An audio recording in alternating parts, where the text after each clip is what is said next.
Hi, everybody. It's Friday, February 28th. I'm Elena Barbera. Welcome to the Based Mother Show. What else is there to talk about today except for Epstein Island?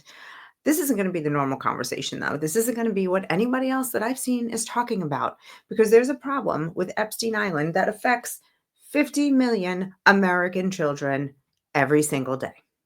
Probably more than that, actually, but I'm going to go with the 50 for now, and I'll explain in a second. So, what do we have here? We have Jeffrey Epstein, Ghislaine Maxwell. They have this multi-year scheme where they are sex trafficking young girls on this creepy island where they fly in billionaires, politicians, celebrities, so allegedly, and they force these young girls to have sex with these creepos. For years, Americans have been saying, we want answers. We want to know who's doing this, who's hiding it, and how deep it goes. And for years, we've been met with silence. Donald Trump said, we're going to release the list. We're going to let you know. And here we are, over a month into his presidency. We've been very patient because it took several weeks to get Attorney General Pam Bondi confirmed. It took several weeks to get Kash Patel confirmed as the new director of the FBI. So we're like, all right, we're good. We're good. We're just going to sit here and wait. And then Pam Bondi comes out and promises that the Epstein information is going to be released with redactions of victim names, which we were all in full agreement with. And instead of releasing anything of any value, she pulls a publicity stunt where she gives binders of already released information to some influencers, and she adds in some pictures of sex toys and masseuses who had something to maybe do with the island. We're not even sure. That was her big promise that she led into. Oh yeah, we're going to release the files. It's going to be, and I was skeptical right from the beginning. When they were saying, oh, everything's coming out tomorrow, I was like, yeah, I freaking doubt it. I gotta say, it was such a slap in the face to everybody who cares about these children who were sex trafficked. Everybody who wants to know which celebs, politicians, billionaires were there and what effect they have on our country in general. These sick pedophiles. Slap in the face to every victim, every American, every current sex trafficked person out there, man, woman, and child. But no, she wanted to pull the publicity stunt. And I really have to say, I hope she's a better lawyer than she is a marketer, because this was a huge freaking fail.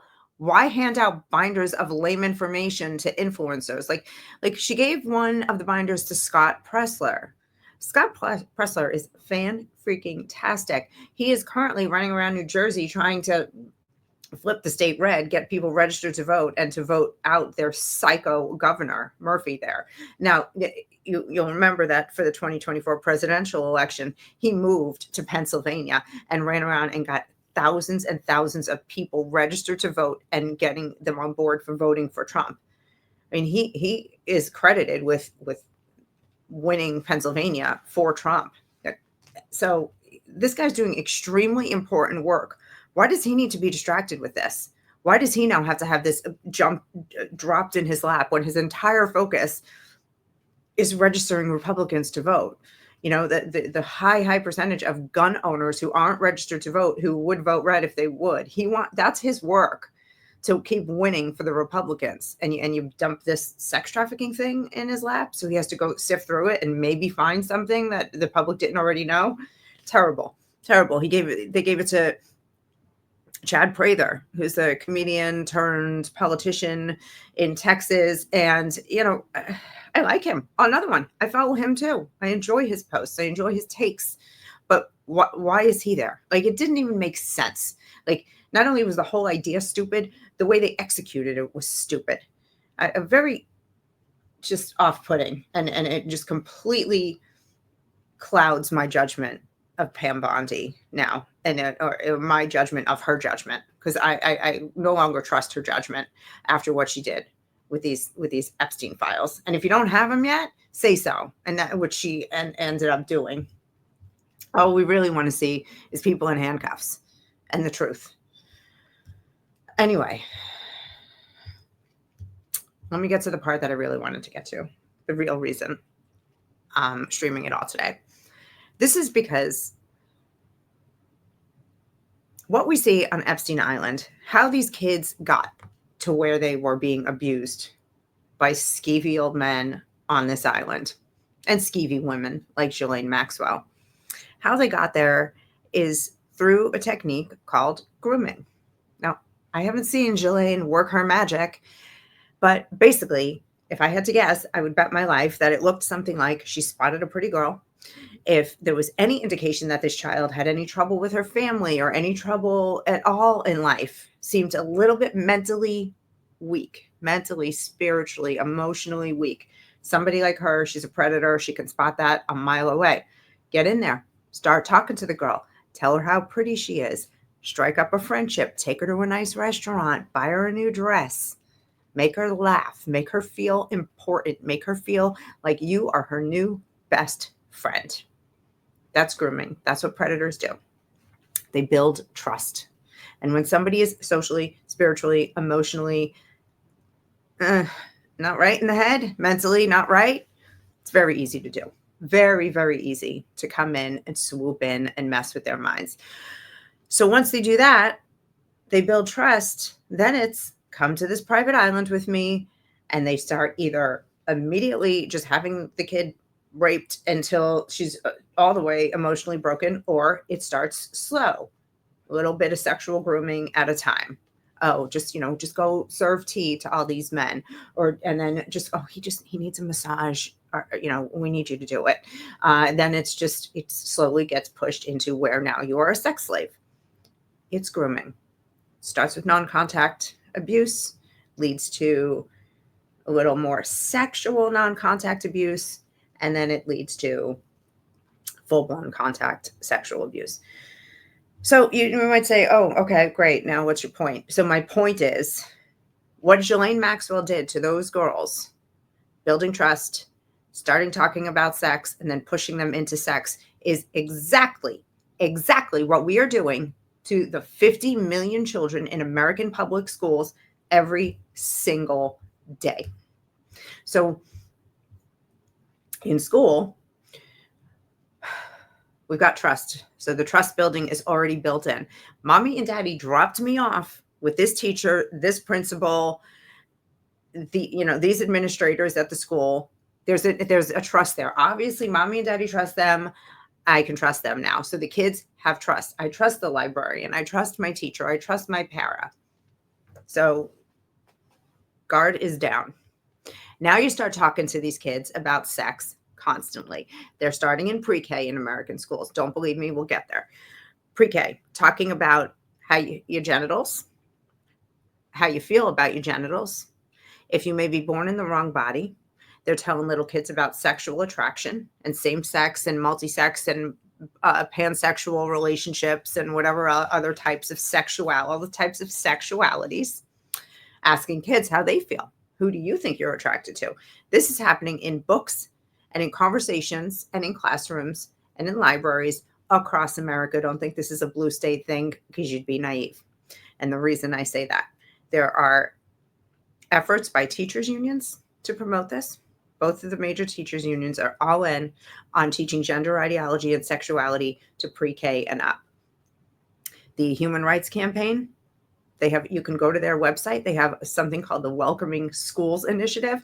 And on that website, there are reading lists for pre-K through 3 and all, different age groups. And it all starts right at little kids talking about their body parts. How do you feel about those genitals there? Okay. They're in school districts in 50 states.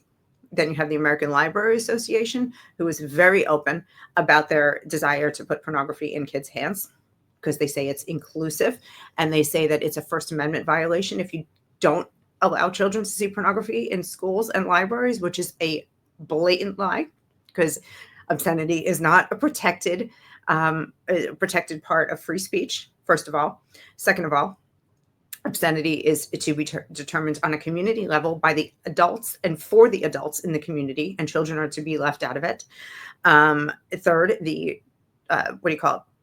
Island Trees School District versus Pico Supreme Court case from the 80s determines that school districts are absolutely allowed to have obscenities removed from any school libraries, classrooms, and the entire district. So there is no First Amendment violation there whatsoever. And they lie when they say that. Gee, I forgot. I got distracted. Planned Parenthood has materials in all the schools, and SECUS has sex education that is far beyond sex education. It is sex indoctrination. So again, got little kids. I'm in a trustworthy space. They're talking to me about sex. I'm groomed. And now as a little kid, like for example, in this book, it's perfectly normal. This is in schools across the country. I can't see this. Let me get rid of this graphic here. Perfectly normal. Right here, it says, I don't know if you can see that, ages 10 and up. There's a section in here about masturbation. We're talking say everybody masturbates. Babies, little kids, big kids, adults, and even the elderly masturbate. So little kids now are sitting here thinking about everyone around them as a sexual object. Did you spend your childhood thinking about grandma and grandpa playing with themselves? Because I didn't. I absolutely most certainly didn't. And if somebody was teaching you that, then grandma and grandpa were sick in the head and they should have been put in jail. Then you have them teaching them things like this. This is a book called Let's Talk About It, The Teen's Guide to Sex, Relationships, and Being a Human. And in here, this is instructions on how to take nudes of yourself, but make sure you cover up identifying characteristics so you don't get caught. So when kids start to think, are being taught this is normal behavior, it's okay to do this, then they're groomed, they're primed, they're ready. All we need now, missing piece of the puzzle, a predator. Predators are plentiful. We've got coaches, we've got teachers, we've got clergy. That's just people, we've got parents abusing their children. And that's just in the kids' inner circle right there. So they've already got the trust. The sex part is out of the way. Get over here. Get on my lap, kiddo. We're going to have some fun. That is exactly what is happening. We're priming and preparing children to be sexually abused and raped by each other and by adults. Then you add in the online perspective. And, any type of predator online, a Ghislaine Maxwell type, will come in to this child who's being ignored by their parents because their parents are also on the internet, right? So the parents sitting here, mom's like this. She's spending time picking out which new fake eyelashes she's going to get. And meanwhile, her child, who needs adult contact, is being contacted by an adult online. And that trust is very easy to build with the things I mentioned. A compliment, a joke, maybe a gift, so on and so on. Build a little bit of trust. No one else is paying attention to me. Next thing you start doing, tell a dirty joke, show them a dirty picture, tell them it's okay. They're like, and I've already seen all this stuff in school. So obviously it's perfectly normal that somebody is sending me naked pictures of themselves or any type of, obscenity. And then that person says to them, send me a naked picture of you. And the kid says, okay, I've been taught that I can do that, but I should be careful. So now not only is the child in extreme danger of becoming trafficked, because the next step after sending me naked pictures is meet me in person. The child has also committed a federal crime by sending naked pictures of themselves. Because even in here in this book, to be fair, it says you should check the local laws and see what you should be able to do. When was the last time that your 10-year-old came up to you, or any young person came up to you and was like, gee, before I make a decision on what to do next, I should probably check the federal statutes on that and make sure that I'm staying within the limits of the law? No, they don't do that because kids' brains aren't even fully developed yet. So they don't even know. It doesn't even cross their mind that what they're doing is dumb, dangerous, and never mind illegal.